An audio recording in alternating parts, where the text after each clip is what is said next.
Assalomu alaykum kanalimiz kuzatuvchilari. Bugungi videomiz iPhone 10 ko'tarishni o'rganamiz.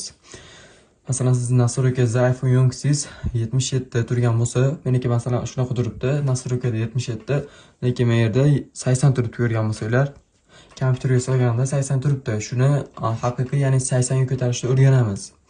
Xo'p, bizga kerak bo'ladi Siri Totals ilovasi, mana shu ilova kerak bo'ladi. Buni Telegram kanalimga joylab qo'yaman. Kanalim profil silkasida turibdi. Profil shapkasida. Xo'p, biz birinchi navbatda USB kabel olamiz. Xo'p, hozir ko'rsatib o'taman.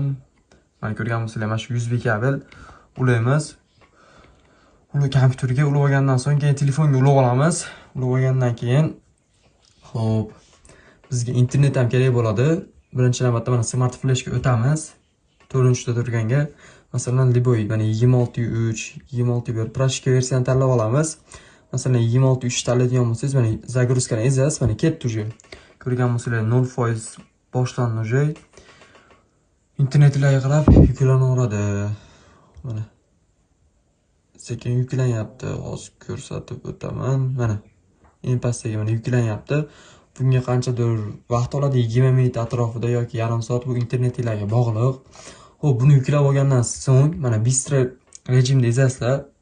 Ezib turib, keyin proshkani ustiga ezasizlar. Ezib turib, keyin mana fix batareya hello ashinisini yoqib qo'yasizlar. Xo'p, yoqib qo'yganingizdan keyin proshkani ustiga bitta ezasizlar. Ezganingizdan keyin telefon o'zini proshkaga beradi. Lekin aytib o'tish kerak, telefoningizda hamma narsa o'chib ketadi. Ishlama qolmaydi, yangi nolda. Keyin batareya kelashi, kompyuterni necha ko'rgan bo'lsanglar, 80 mi 80 gacha o'tadi. Xo'p, загрузка 3% bo'ldi. Shuna qilib, yo'ngsilarni ko'tarishingiz mumkin. Video foydali bo'lgan bo'lsa, like bosing, kanalimizga obuna bo'ling.